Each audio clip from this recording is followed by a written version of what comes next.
सम्माननीय सभामुख महोदय, प्रतिनिधि सभाको यो पहिलो बैठक मार्फत हामी आज नयाँ यात्रा प्रारम्भ गरिरहेका छौं। हामीले आज सुरुवातकै दिन संकल्प गर्नु छ, हामी नागरिकमा नयाँ आशा र नयाँ विश्वास जगाउन सकौं। यो घडीमा म आह्वान गर्दछु सबैले एकबद्ध भएर 7 सालको क्रान्तिदेखि पछिल्लो जेएनजी विद्रोहसम्ममा जीवन गुमाउनुभएका सबै शहीदहरूलाई स्मरण गरौं, उहाँहरूका प्रति हार्दिक सम्मान व्यक्त गरौं। 46 को जनआन्दोलन, 10 वर्ष लामो सशस्त्र विद्रोह, 62-63 को जनआन्दोलन, मधेस आन्दोलन, थरहट अनि आदिवासी जनजातिका अनेक प्रदर्शन र आन्दोलनहरू, त्यस क्रममा भएका कैयौंको शहादतले आज एकमुष्ट ती सम्पूर्ण शहादतलाई आज एकमुष्ट स्मरण पनि गरौं। हामी एकै थलोमा भएर पनि भिन्न भिन्न आस्था र विचार बोकेर यहाँ छौं, तर भिन्न रहे पनि एउटै नौकामा छौं। डुबे सबै डुब्छौं, सँगै डुब्छौं, उठे सबै उठ्छौं र सँगै उठ्छौं। दल भिन्न होला, देश एउटै हो। त्यसैले आज इमानको पसिना बगाउने संकल्प गरौं अनि संकल्प गरौं अब फेरि कसैले कहिल्यै रगत बगाउनु नपरोस्। सम्माननीय सभामुख महोदय, फागुन 21 को निर्वाचनमा उत्साहका साथ ठूलो संख्यामा सहभागी भएर समस्त नेपाली आमाबुवा, दिदीबहिनी, दाजुभाइले लोकतन्त्र प्रतिको बलियो निष्ठा प्रकट गर्नुभएको छ। बीपी कोइरालाले नेपालका लागि सबैभन्दा उपयुक्त बाटो भनेर प्रस्तावित गरेको संसदीय लोकतान्त्रिक प्रणाली सबै राजनीतिक दल, सबै पुस्ता र सबै मतदाताबाट एकपल्ट फेरि अनुमोदित भएको छ। कुनै बेला संसदीय प्रणाली तत्कालीन राजाहरूको प्रहारमा पर्यो। आज राजतन्त्रको पक्षमा रहेका मित्रहरू पनि यही संसदमा अट्नु भएको छ। कुनै बेला संसदीय प्रणाली ढालेर बल प्रयोगबाट राज्य सत्ता कब्जा गर्ने ऐलान गर्नुभएका श्रद्धेय कमरेड प्रचण्ड यहाँ उपस्थित हुनुहुन्छ। आज पनि यही संसदमा शान्त, भद्र र शालीनताका साथ बस्नु भएको छ।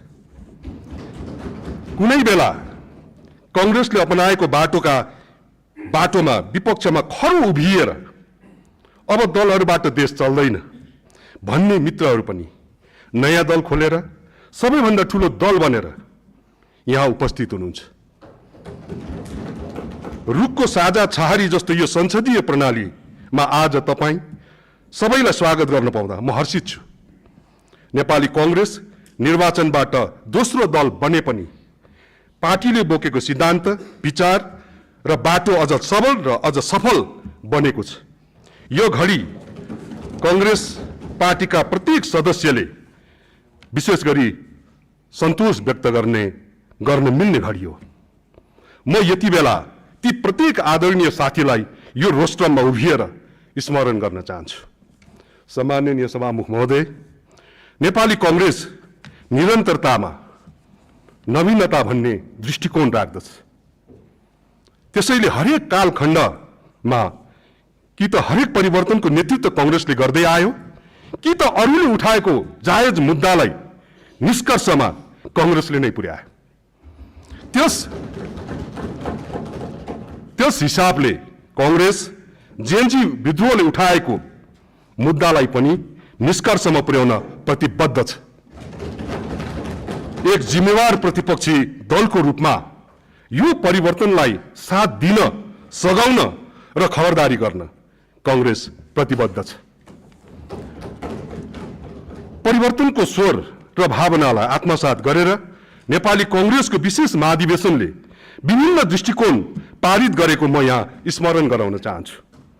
बीपी कोइरालाले नेतृत्व गरेर प्रारम्भ भएको कांग्रेस सुवर्ण शमशेर, गणेशमान सिंह, कृष्ण प्रसाद भट्टराई, गिरिजा प्रसाद कोइराला, सुशील कोइराला र शेरबहादुर देउवा हुँदै आज विशेष महाधिवेशनबाट गगन थापालाई सभापति बनाएर बदलिएको समय र बदलिएको समाज अनुरूपको रूपान्तरणमा प्रवेश गरेको कुरा पनि म यहाँ निवेदन गर्न चाहन्छु। तर छोटो समयमा परिवर्तनको त्यो सन्देश नागरिक पंक्तिमा पुर्याउन सकिएन। तर आगामी दिनमा आफूभित्र, आफ्नो दलभित्र, सबै दलहरूभित्र र समग्र राजनीतिको शैली र व्यवहारलाई देशमा भएको परिवर्तन अनुरूप रूपान्तरण गरेर अघि बढ्नुपर्छ भन्नेमा प्रमुख प्रतिपक्षी दलको रूपमा हामी प्रष्ट छौं।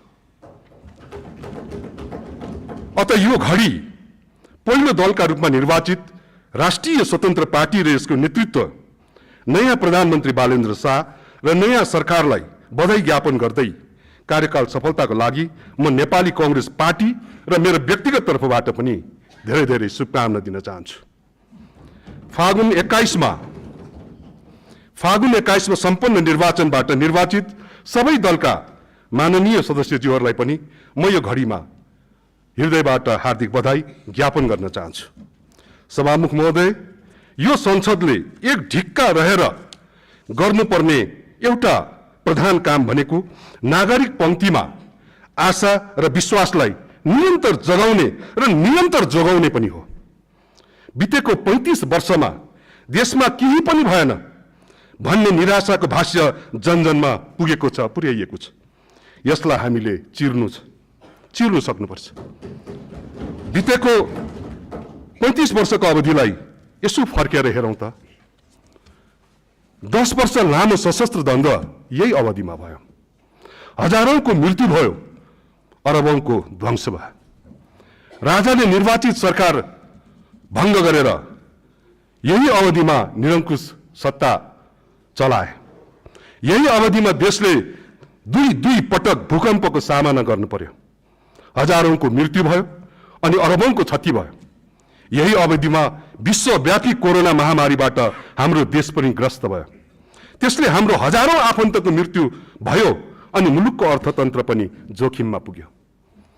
यस्तो अनेक प्रतिकूलता र अनेक संकटका बीच पनि देशमा प्रगतिका केही काम भएका छन्।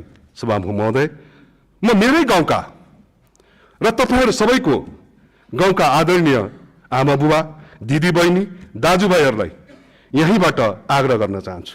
यही रोस्टमबाट म विनम्रतापूर्वक आग्रह गर्न चाहन्छु। यसो सोच्नुस् त, गाउँमा आएको बाटो 46 सालको परिवर्तनपछि आएको हो कि होइन? टुकी र दियालोमा बाँच्न अभिशप्त जिन्दगी पछिल्लो चोटि आज बलेको, घर घरमा बलेको बिजुली यही अवधिमा जोडिएको होइन र? हिजो भन्दा आज धेरै गाउँका धेरैका आँगनमा पुगेको खानेपानीको सुविधा यही अवधिमा निर्माण गरिएका परियोजना र जोडिएका धाराबाट आएको होइन र? गाउँमा दुःख सुख खुलेका स्वास्थ्य चौकी अनि बीमाको नीति के यही अवधिमा सुरु भएको होइन र? अनि म सोध्न चाहन्छु दुर्गम गाउँको पनि हातमा पुगेको सञ्चार सुविधा यो देशमा केही पनि नभएको उदाहरण हो कि केही सुरुवात भएको नमुना हो? म सोध्न चाहन्छु बैंक, वित्तीय संस्थाहरू, एयरलाइन्सहरू, सञ्चार माध्यमहरू लगायतका निजी क्षेत्रको यत्रो विस्तार के यही अवधिमा देशले गरेको एउटा प्रगति होइन र? हो, योभन्दा बढी हुन सक्दथ्यो, हुनु पर्दथ्यो। तर एकातिर अनेक प्रतिकूलताका कारण हुन सकेन, अर्कातिर हाम्रा शासकीय कमजोरीका कारण हुन सकेन। यसप्रति हामी आत्मालोचित छौं। म विनम्रतापूर्वक यो शब्द फेरि दोहोऱ्याउन चाहन्छु, यसप्रति हामी आत्मालोचित छौं। तर जो भए ती सबै हामी सबैको प्रयासले भएको हो। अर्थात् केही पनि भएन भन्ने निराशाको सत्यको जगमा उभिएको छैन सभामुख महोदय। अर्थात् केही पनि भएन भन्ने निराशा सत्यको जगमा उभिएको छैन। हामीले भएको कुरा नागरिकलाई बुझाएर गर्न बाँकी धेरै कामहरू पूरा गर्ने संकल्प गर्नु छ। यो संसदको त्यो यात्रामा नागरिकलाई विश्वासमा लिएर अगाडि जानु छ। सम्माननीय सभामुख महोदय, आज हामी यहाँ यो बैठक बसिरहेका छौं। म बडो विनम्रतापूर्वक यो शब्द फेरि दोहोऱ्याउन चाहन्छु। आज हामी यो बैठक यहाँनिर बसिरहेका छौं। तर बैठक बसेको यो भवन हाम्रो संसद भवन होइन। हाम्रो संसद भवन भदौ 24 गते खरानी भयो। त्यो बेला खरानीलाई सम्झौं अनि संकल्प गरौं हामी यसरी काम गरौं ताकि भविष्यमा यो देशलाई खरानी बनाउने कोही अघि नसरुन्। सभामुख महोदय, किन खरानी भयो संसद भवन? किन जल्यो सिंहदरबार? हस् हस्, किन जल्यो सिंहदरबार? किन ध्वस्त बनाइए अनेकौं भौतिक संरचना? म सभामुख महोदय मार्फत सरकारलाई ध्यान आकर्षण गराउन चाहन्छु। भदौ 23 र 24 दुवै दिनका घटनालाई एक एक केलाउन जरुरी छ। कसैले 23 गतेको घटना देख्ने, कसैले 23 गतेको घटना देख्ने 24 को नदेख्ने, कसैले 24 को ध्वंस देख्ने, कसैले 24 को ध्वंस देख्ने 23 को दमन नदेख्ने, यो प्रवृत्ति एकदम गलत छ। हुँदा सरकारले बनाएको जाँच आयोगले सम्म 23 गतेको घटनाको अनुसन्धान गर्यो, कारबाहीको सिफारिस गर्यो, तर 24 को घटनाको अनुसन्धान भ्याइएन भनेर भन्यो। यो कस्तो तरिका हो? यो कस्तो तरिका हो? पटक समय थप्ने तर समय पुगेन भन्ने यो कर्म जाँच आयोगमा रहेका व्यक्तिहरूबाट नियतवश भएको होइन भनेर भन्न मिल्ने देखिन्न। नयाँ प्रधानमन्त्रीजीलाई श्रद्धेय सभामुखज्यू मार्फत म ध्यान आकर्षण गराउन चाहन्छु। जाँच आयोगको प्रतिवेदन स्वयं सरकारले सार्वजनिक गर्ने कि सरकारले पनि गोरखापत्र पढ्ने? प्रधानमन्त्रीज्यू, म आग्रह गर्न चाहन्छु सरकारले सूझबुझपूर्ण ढंगबाट कानून र प्रक्रियाको मर्यादा राखेर आफूलाई प्रस्तुत गरोस्। कांग्रेस दोषी कोही उम्किनु हुन्न, निर्दोष कोही फस्नु हुन्न भन्ने मान्यता विगतदेखि नै बोक्दै आएको पार्टी हो। यो मान्यतामा हामी आज पनि प्रष्ट र दृढ छौं। अन्तमा सम्माननीय सभामुख महोदय, जेएनजी विद्रोह जस्तै विद्रोह र विस्फोट भविष्यमा हुन नदिन हामीले साँच्चै नयाँ र दूरदर्शी ढंगले सोच्न र काम गर्न जरुरी छ। किनकि बितेको 75 वर्षमा कुनै पनि प्रधानमन्त्रीले लगातार 5 वर्षको शासन गर्न सकेनन्। म सोध्दिन आजका नयाँ प्रधानमन्त्रीको नियतिमा के लेखिएको छ, म सोध्दिन। बरु म पूरा कार्यकालका लागि उहाँलाई शुभकामना दिन चाहन्छु। तपाईलाई देशका लागि राम्रो गर्न हाम्रो प्रष्ट साथ रहनेछ। तर संविधान विपरीत कुनै कर्म भए, नागरिकले गरेको अपेक्षा विपरीत कार्य भए हाम्रो खबरदारी गरेर अघिल्तिर उभिनेछौं, यो पनि म यहाँ राख्न चाहन्छु। हामी चाहन्छौं नयाँ संसद र नयाँ सरकारले समाजमा आपसी सद्भाव, राज्य प्रशासनमा सुशासन र समग्रमा समुन्नतिको यात्रालाई गतिशील बनाउन ध्यान केन्द्रित गरोस्। र अन्तमा एसईई परीक्षा दिइराखेका विद्यार्थीहरूलाई शुभकामना दिँदै म सरकार, संसद र सबै राजनीतिक दललाई ध्यान आकर्षण गराउन चाहन्छु। ती विद्यार्थीको सफलता तिनले उत्तर पुस्तिकामा के लेख्छन् भन्नेमा मात्रै होइन, हामी अब संसद र सरकारमा रहेर के गर्छौं भन्नेमा तिनको जिन्दगीको सफलता या असफलता छ।